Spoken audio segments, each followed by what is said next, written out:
ऐसे में कहानी का जो प्रारंभ है वो कब हुआ करके हम पक्का तो यहाँ पर नहीं बता सकते, उसमें मतभेद है ना। वैसे ही यहाँ पर हिंदी की पहली कहानी कौन सी है, इसमें भी मतभेद है। तो अब तक हमने जो देखा इसके हिसाब से क्या है, किसी भी एक कहानी को जो है हम हिंदी की पहली कहानी जो है पर नहीं कह सकते, ये बात स्पष्ट होती है।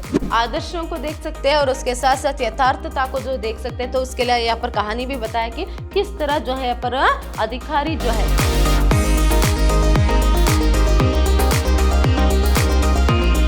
नमस्कार, मैं हूं हर्षिता, हिंदी लेक्चरर विद्याश्रम कॉलेज मैसूर।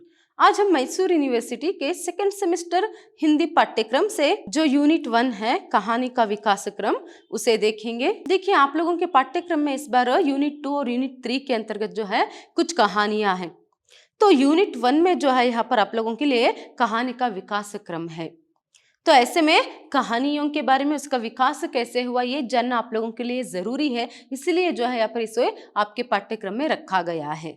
तो देखिए, यहाँ पर हिंदी कहानी का प्रारंभ कैसे हुआ, इसके बारे में जो है पहले हम जानेंगे। तो कहानी कहने और सुनने की प्रवृत्ति बहुत ही पुरानी है। विश्व के प्राय सभी देशों के उपलब्ध प्राचीन ग्रंथों में कहानी किसी न किसी रूप में विद्यमान है। देखिए, कहानी का जो प्रारंभ कब से हुआ, अगर इस प्रश्न के पीछे जो है अगर हम जाएंगे तो क्या है पर जितनी प्राचीन से प्राचीन ग्रंथों को, सभी देशों के प्राचीन से प्राचीन ग्रंथ जो अभी उपलब्ध हुए हैं, तो उन्हें देखेंगे तो उनमें कहानी किसी ना किसी रूप में जो है विद्यमान रहती है। तो ऐसे में हम पक्का क्या है, कहानी का प्रारंभ क्या है इसी समय से हुआ करके नहीं कह सकते। एक तिथि बताकर, मतलब एक डेट या फिर एक वर्ष जो है बोलकर यही से ही शुरू हुआ, ऐसे भी हम नहीं बोल सकते। ऐसे में देखिए यहाँ पर बहुत सारे जो मतभेद है यहाँ पर विद्वानों में है। तो ऐसे में देखिए, भारतीय साहित्य में वैदिक साहित्य से लेकर पुराणों, उपनिषदों, जातक कथाओं, बौद्ध धर्मों के ग्रंथ की कथाएं और पंचतंत्र आदि में कहानी के पुराने स्वरूप को देखा जा सकता है। तो ऐसे में हम इतिहास में कितनी यहाँ पर नजर जो है डाल सकते हैं, कितने पीछे तक हम देख सकते हैं, तब से भी जो है एक कहानी किसी न किसी रूप में जो है यहाँ पर उपलब्ध होती है। तो ऐसे में भारतीय साहित्य में भी यहाँ पर वैदिक साहित्य या फिर लोक पुराण या फिर उपनिषद या फिर जातक कथा या फिर क्या है बौद्धों के धर्म ग्रंथ या फिर पंचतंत्र आदि सभी में भी हम क्या देख सकते हैं, यहाँ पर कहानी के जो रूप है या फिर कहानी को जो है हम देख सकते हैं। तो ऐसे में क्या है, कहानी यहाँ पर कहने सुनने की जो प्रवृत्ति है ना, वो बहुत ही पुरानी है। ऐसे में यहाँ क्या स्पष्ट होता है, कहानी कहने की या फिर सुनने की जो प्रवृत्ति, जो कहानी कहना या फिर सुनना जो है चलता आ रहा है ना, वो बहुत ही पुराने समय से ही चलता आ रहा है। ऐसे में कहानी का जो प्रारंभ है वो कब हुआ करके हम पक्का तो यहाँ पर नहीं बता सकते, उसमें मतभेद है ना। वैसे ही यहाँ पर हिंदी की पहली कहानी कौन सी है, इसमें भी मतभेद है। अगर ऐसे पहली कहानी को जो है पर हम कह दिया तो क्या हो जाएगा, उसका जो समय है वह भी पता चल जाएगा। ना ही उसके प्रारंभ के बारे में, समय के बारे में यहाँ पर पता है पक्का, या फिर ना ही पहली कहानी कौन सा है। तो ऐसे में इसके संबंध में जो है बहुत सारे मतभेद जो है विद्वानों में है। इसका अर्थ बहुत ही प्राचीन इतिहास जो है पर कहानी का है। तो यहाँ पर देखिए, पहली कहानी कौन सी है, इसके बारे में जो मतभेद है, किसने क्या कहा है, यहाँ पर बताया गया है। देखिए, हिंदी की पहली कहानी किसे माना जाए, इस प्रश्न पर विद्वानों में जबरदस्त मतभेद है। वास्तव में इसका निर्णय करना आसान नहीं है। लगभग 1 दर्जन कहानियां इस यश की दावेदार है। देखिए, हिंदी की पहली कहानी इस यश की, इसके हक की दावेदार लगभग दर्जन से भी ज्यादा कहानियां हैं। उसमें कुछ यहाँ पर बताया जा सकता है कि कहानी नाम से प्राप्त होने वाले प्रथम रचना रानी केतकी की कहानी इंशा, जो इंशाअल्लाह खां की है, तो वह क्या है 1803 के आसपास लिखी मानी जाती है। डॉक्टर राम रतन भटनागर ने इसे हिंदी की पहली कहानी कहा है। देखिए, राम रतन भटनागर ने यहाँ पर रानी केतकी की कहानी जो यहाँ पर इंशाअल्लाह खां ने लिखा है, इसे यहाँ पर क्या माना है, हिंदी की पहली कहानी करके माना है। वही नेक्स्ट देखिए, पर इसे आधुनिक कहानी नहीं मान सकते क्योंकि इसमें जिस प्रकार के संयोग मिलते हैं जो आधुनिक कहानी में ग्राह्य नहीं है। मतलब जिस तरह पर राम रतन जी ने कहा है उसे हम हिंदी की जो पहली कहानी है ऐसे नहीं कह सकते। क्यों? क्योंकि उसमें जो यहाँ पर लक्षण पाए जाते हैं वो आधुनिक कहानी के लक्षण नहीं है। इसीलिए इस संबंध में डॉक्टर हजारी प्रसाद द्विवेदी जी की यह टिप्पणी सार्थक है।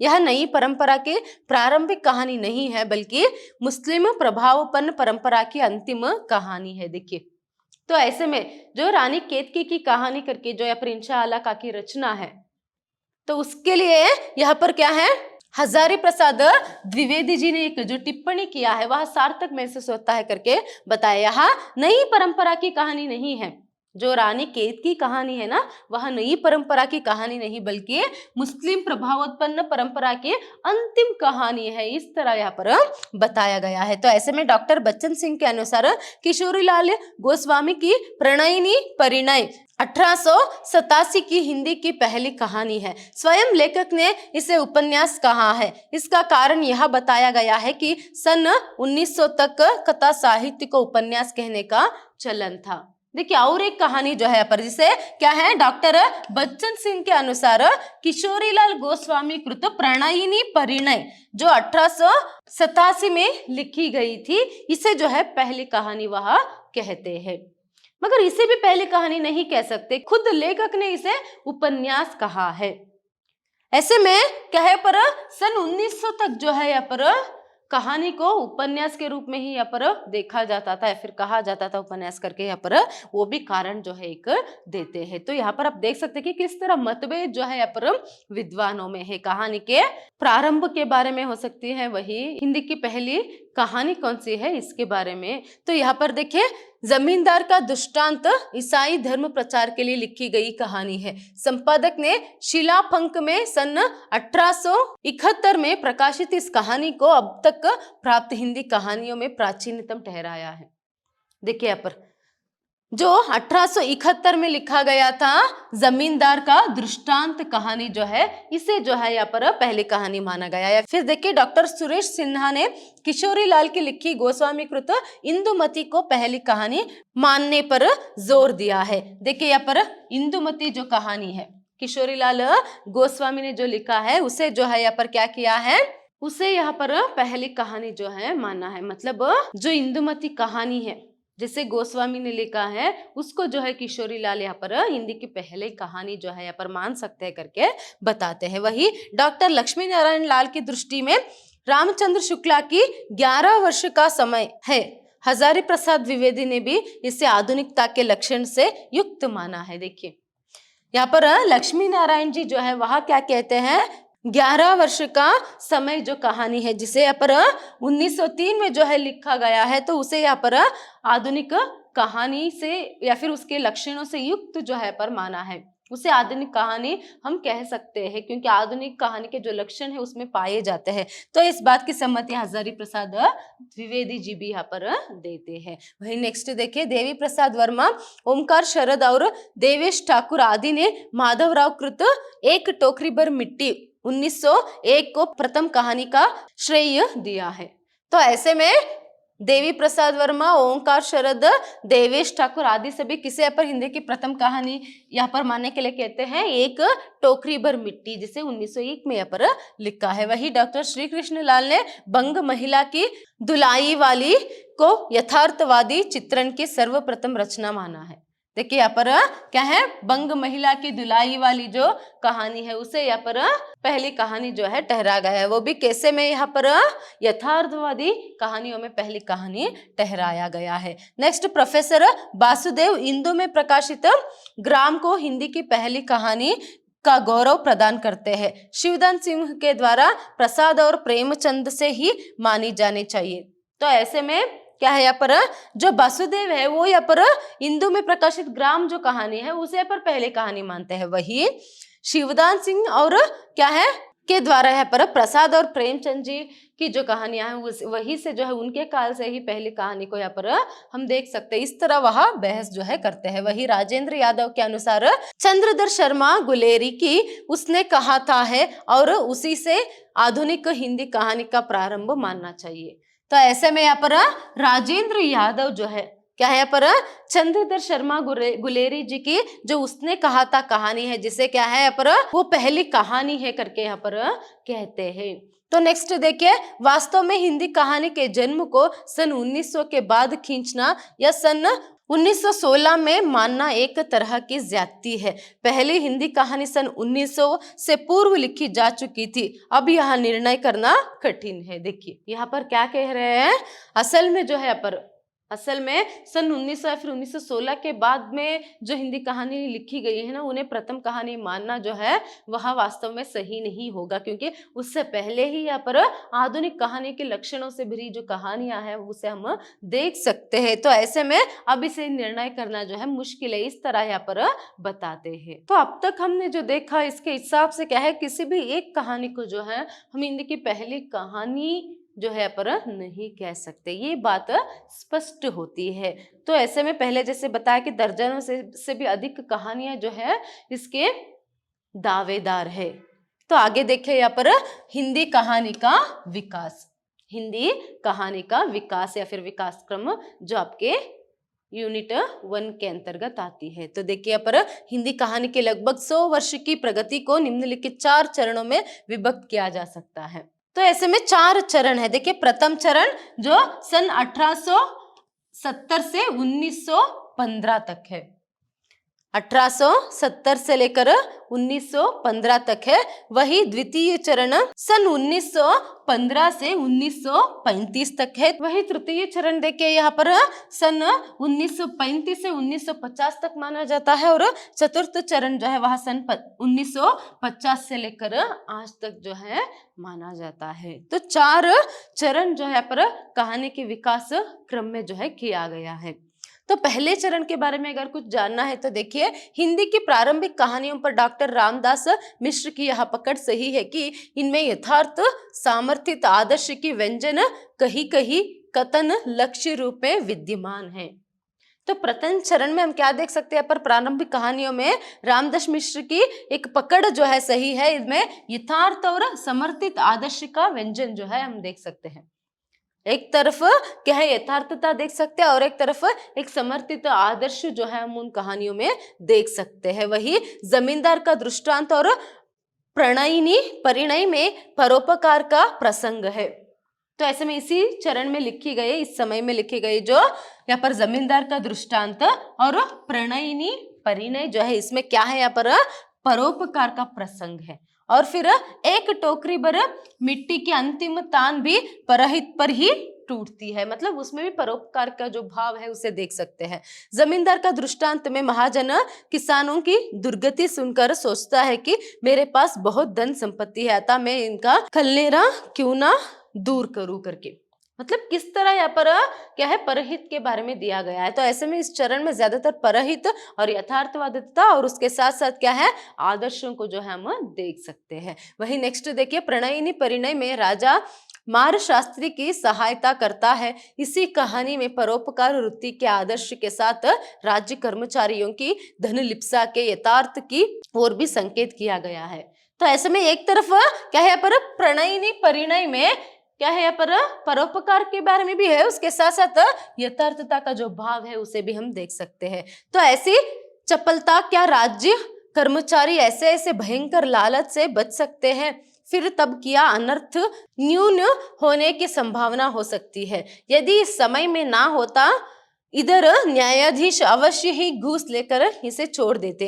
11 वर्ष का समय में प्रेम का आदर्श निम्नलिखित शब्दों में व्यक्त हुआ है। इस अदृष्ट प्रेम का कर्म और कर्तव्य से घनिष्ठ संबंध है। इसकी उत्पत्ति केवल सदाराय और निस्वार्थ हृदय में हो सकती है। देखिए यहाँ पर एक तो हम यहाँ पर प्रणयिनी परिणय में जो है आदर्शों को देख सकते हैं और उसके साथ साथ यथार्थता को जो देख सकते हैं। तो उसके लिए यहाँ पर कहानी भी बताया कि किस तरह जो है यहाँ पर अधिकारी जो है चपलता में आकर स्वार्थी होकर जो है वह बर्ताव कर सकते हैं। तो ऐसे में 11 वर्ष का समय जो है उसमें प्रेम का आदर्श जो है क्या है जो यहाँ पर 11 वर्ष कहानी है उसमें प्रेम के आदर्श को देख सकते हैं और उसके साथ साथ निस्वार्थता को भी जो है हम देख सकते हैं। तो नेक्स्ट देखिए यहाँ पर दूसरे चरण में हिंदी कहानी दो विशिष्ट दिशाओं में आगे बढ़ती है। एक दिशा व्यक्ति हित या व्यक्ति सत्य के भावनात्मक अंकन की है, जिसके सर्व प्रमुख कहानीकार प्रसाद है। देखिए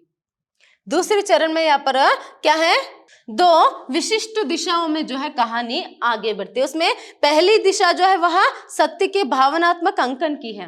क्या है यहाँ पर, व्यक्ति हित और या फिर व्यक्ति सत्य के भावनात्मक अंकन की है, जिसके क्या है प्रमुख दावेदार या फिर सर्व प्रमुख कहानीकार प्रसाद है वही। और राय कृष्णदास, विनोद शंकर व्यास और चतुरसेन इस परंपरा को आगे बढ़ाते हैं। तो प्रारंभ जो है यहाँ पर प्रसाद से होता है और कृष्णदास, विनोद शंकर व्यास ये सभी जो है यहाँ पर क्या है इसे आगे ले जाते हैं।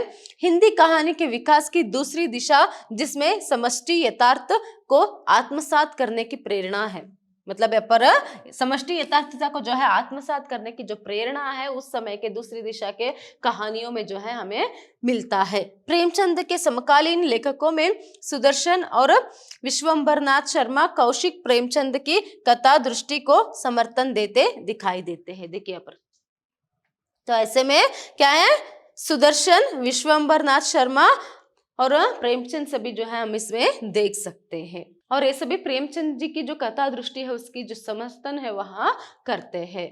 नेक्स्ट देखिए यहाँ पर तीसरा चरण की कहानियों को 3 वर्गों में बांटा जा सकता है। एक वर्ग व्यक्ति सत्य का उद्घाटन मनोवैज्ञानिक धारणाओं के संदर्भ में करने वाली कहानियों का है, जिसका प्रतिनिधित्व जैनेन्द्र अज्ञे, इलाचंद्र जोशी, भगवती चरण वाजपेयी और पहाड़ी आदि कहानीकार करते हैं। देखिए यहाँ पर तीसरा चरण अगर हम देखेंगे तो इस कहानियों में 3 वर्ग जो है यहाँ पर हम देख सकते हैं। तीसरे चरण को कहानी के 3 वर्गों में जो है पर बांटा जा सकता है। पहला वर्ग क्या है यहाँ पर, व्यक्ति सत्य का उद्घाटन है, जो मनोवैज्ञानिक धारणाओं के संदर्भ में करने वाली कहानियों का है। व्यक्ति सत्य के बारे में इसमें क्या है लिखा गया है। तो ऐसे में इसके प्रतिनिधित्व जो है जैनेन्द्र अज्ञे, इलाचंद्र जोशी, भगवती प्रसाद वाजपेयी आदि सभी जो है करते हैं। वही दूसरे वर्ग की कहानियां समाज सापेक्ष प्रश्नों से संबंध है। देखिए वही दूसरा वर्ग जो है क्या है, समाज के सापेक्ष प्रश्नों से संबंधित है। पहले में अगर व्यक्ति सत्य के बारे में उद्घाटन करने से संबंधित है तो वही दूसरा समाज सापेक्ष के बारे में है। और इस वर्ग के प्रमुख कहानीकार है यशपाल, रांगेय राघव, भैरव प्रसाद गुप्त, पांडेय बेचन शर्मा, उग्र, अमृत राय। तीसरे वर्ग में वे कहानीकार आते हैं जो व्यक्ति सत्य और समष्टि सत्य दोनों को सुविधानुसार अपनी कहानियों का आधार बनाते हैं। देखिए व्यक्ति सत्य और समष्टि सत्य दोनों को, व्यक्ति सत्य पहले यहाँ पर वर्ग में आता है और समाज की समष्टि जो है यहाँ पर क्या होती है दूसरे वर्ग में। मगर इन दोनों वर्गों की जो बात है उसे अपने सुविधानुसार प्रयोग करके कहानियों का निर्माण करने वाले जो है पर तीसरे वर्ग के अंतर्गत आते हैं, जैसे अश्को और भगवती चरण वर्मा आदि यहाँ पर हम देख सकते हैं। तो नेक्स्ट देखिए यहाँ पर चतुर्थ चरण, इसके अंतर्गत स्वतंत्रोत्तर हिंदी कहानियां आती है। इस अवधि में 3 पीढ़ियों की लिखी कहानियां आती है। देखिए इसके अंतर्गत यहाँ पर स्वतंत्रोत्तर हिंदी कहानियां जो है आती है, मतलब स्वतंत्रता से पहले लिखी गई हिंदी कहानियां। इस अवधि में 3 पीढ़ियों की लिखी कहानियां आती है। 3 पीढ़ियों की लिखी कहानियां इस समय में आते हैं। एक और तो यशपाल, जैनेन्द्र, भगवती चरण वर्मा। देखिए एक और क्या है यहाँ पर हम क्या देख सकते हैं, यशपाल की कहानियों को, जैनेन्द्र की कहानियों को और भगवती चरण वर्मा के कहानियों को, पुरानी पीढ़ी को जो है देख सकते हैं। वही आजादी मिलने के समय वयस्क हो रही पीढ़ी के कहानीकार उषा प्रियंवदा, राजेंद्र यादव, कमलेश्वर, मन्नू भंडारी, रामदरश मिश्र, मोहन राकेश आदि ने खूब लिखा। वही उसी समय उनके बाद जो है यहाँ पर क्या लिखा है, पर देखिए उषा प्रियंवदा, राजेंद्र यादव, कमलेश्वर, मन्नू भंडारी, रामदरशम मिश्र, मोहन राकेश आदि ने भी यहाँ पर मतलब क्या है आजादी मिलने तक जो बूढ़े हो गए थे, बुजुर्ग हो गए थे, उन्होंने भी बहुत अच्छे से इस समय में लिखा है। और 1960 के अंत में युवा पीढ़ी ने लिखना शुरू किया। देखिए 1960 के अंत में यहाँ पर क्या किया, युवा पीढ़ी ने लिखना शुरू किया। देखिए मैंने क्या कहा था यहाँ पर 1950 से लेकर अब तक की कहानी।